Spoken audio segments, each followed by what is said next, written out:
I want to thank two of our students that are here, Eitan and Fiona.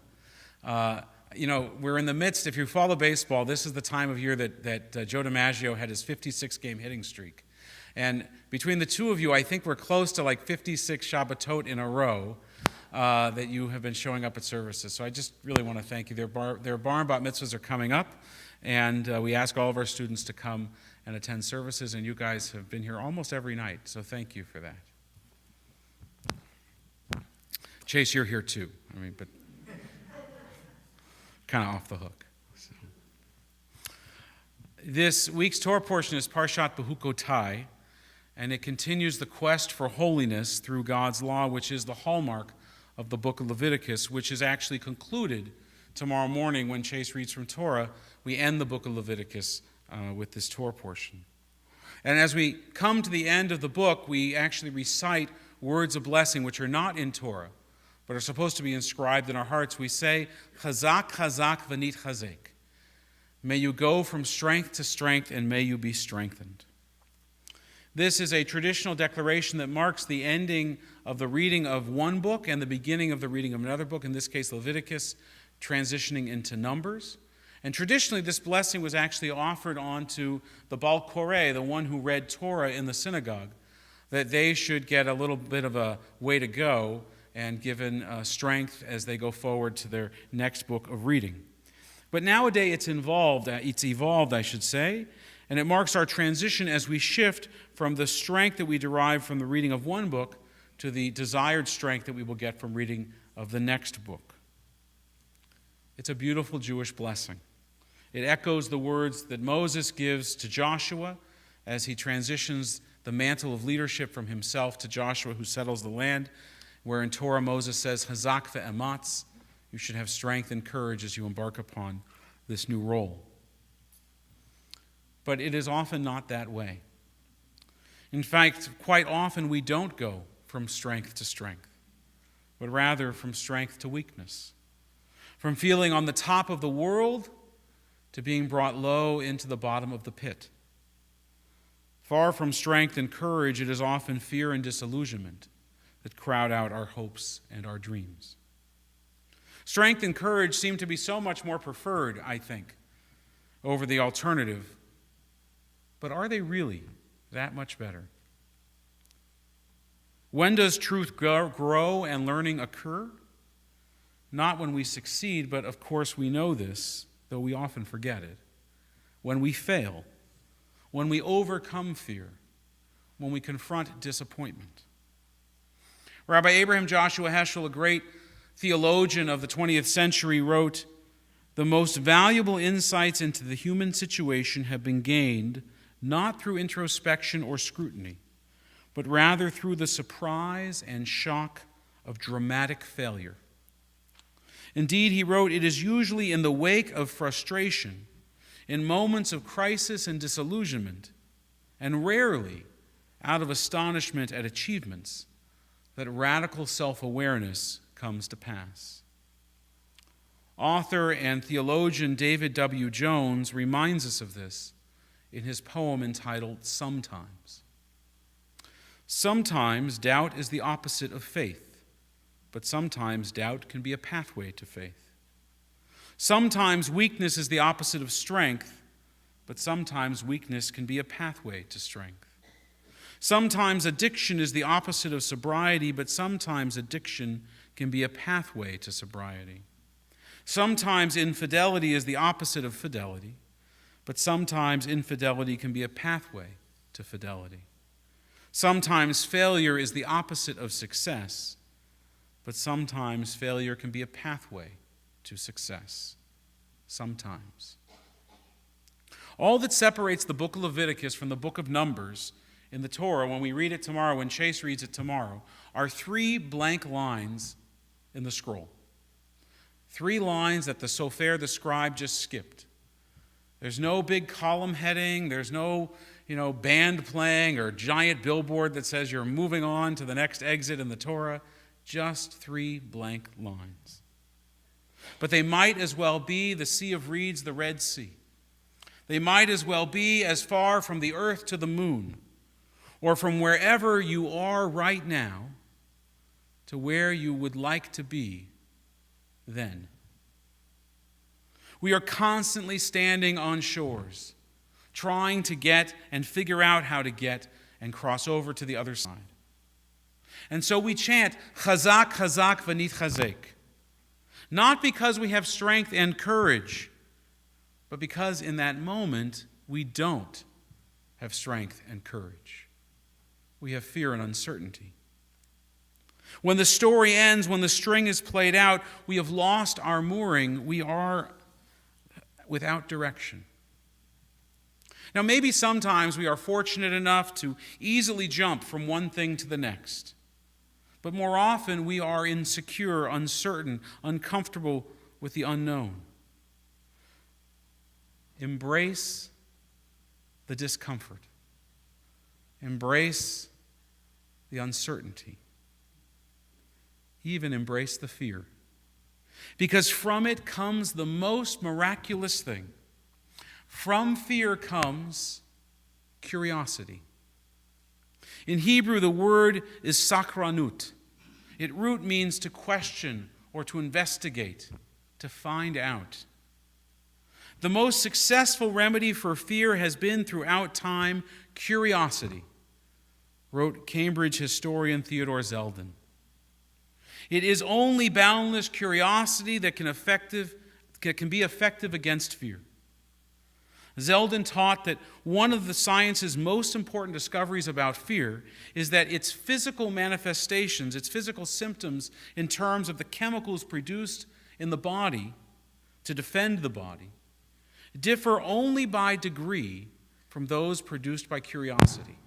Fear and curiosity have almost the same chemical footprint. And that is why those who are fully absorbed in achieving a goal behave as though they are profoundly courageous. They're not courageous. They're curious. They wonder, what if? It is not courage, but rather curiosity, sakranut, that moves us forward. The great Hasidic master, Reb Nachman of Bratslav, taught Kol ha'olam kulo gesher tsar ma'od. The entire world is a very narrow bridge. V'ha'ikar lo lefached klal. But the most important thing he taught, lo lefached klal, is not to be afraid. Fear begets curiosity, and curiosity propels us forward along the very narrow and rickety bridge of life. Across those three blank lines in Torah, to the unknown and the unlimited possibilities of the other side, of the rest of the story, of the what if. Think of all the advances that we have had in science, in medicine, in technology, in industry.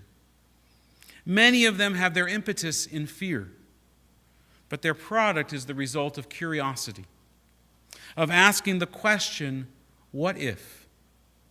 And then taking that inquisitive first step out along the path.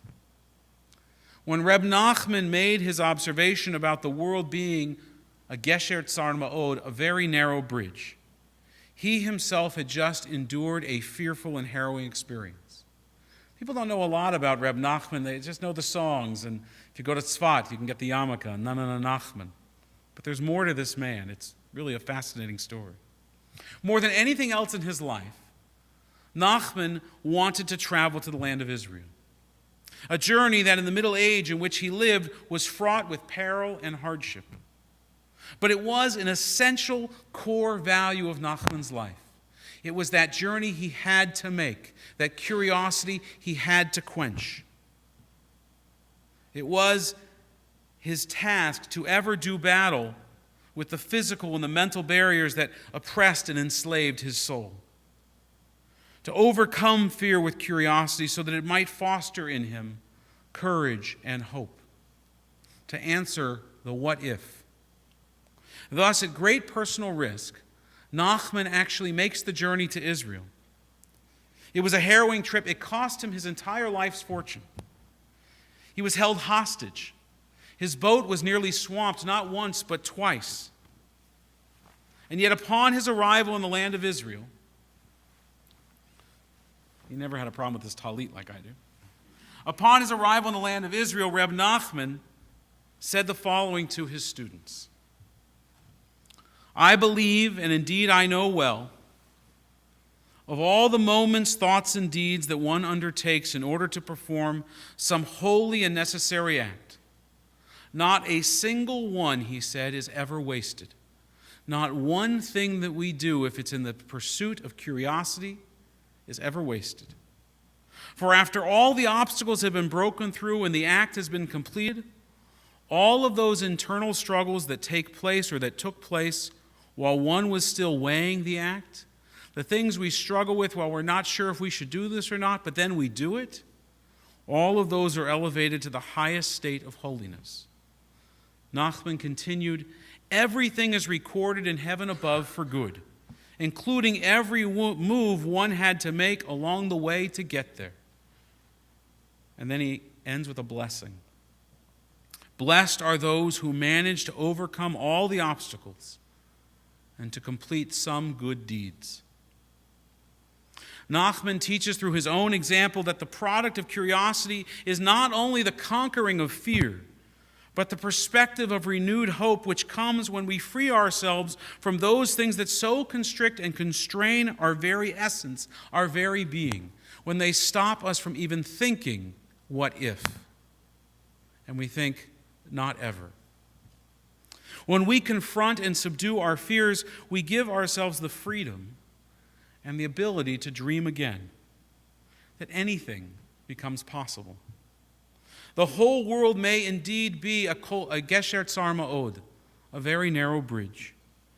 But when curiosity triumphs over fear, courage and hope spring eternal, and we desire only to keep walking, to keep moving forward along that very narrow bridge across those 3 blank lines in the Torah. The root of Judaism, and maybe the purpose of being a human being, is walking out along the very narrow and rickety bridge of life. That is the daily test. From the moment you get up in the morning, it is where are you going to put your next foot, your next step.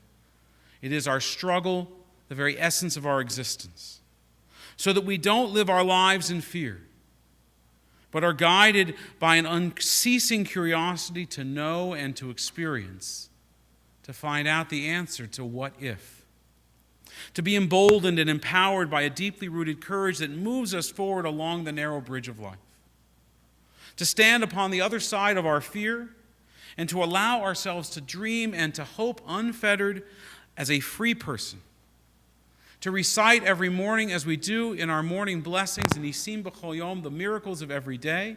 Baruch atah Adonai Eloheinu melech haolam she'asani ben chorin. Blessed are you, Adonai, our God, creator of the universe, who has made me to be, who has created me to be master of my own life, to be free to make choices and decisions.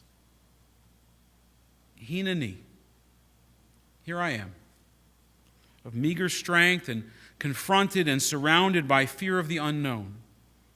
But I am not defenseless. I am curious. I am not done living and learning and growing. So I will step out onto the rickety bridge and I will take those first hesitant steps to cross over, and then in time and not without stumbling along the way, I will, having crossed the bridge, stand upon the distant shore, free of at least that one fear, and I'll take in the view and imagine it. What a grand perspective it is to look back at your fear and to say, I conquered that. It is behind me. What's next? Hazak, hazak, v'sakranut. May you go from strength to strength. May you have boundless curiosity. Ken Yehi Ratzon, may it be God's will. Amen.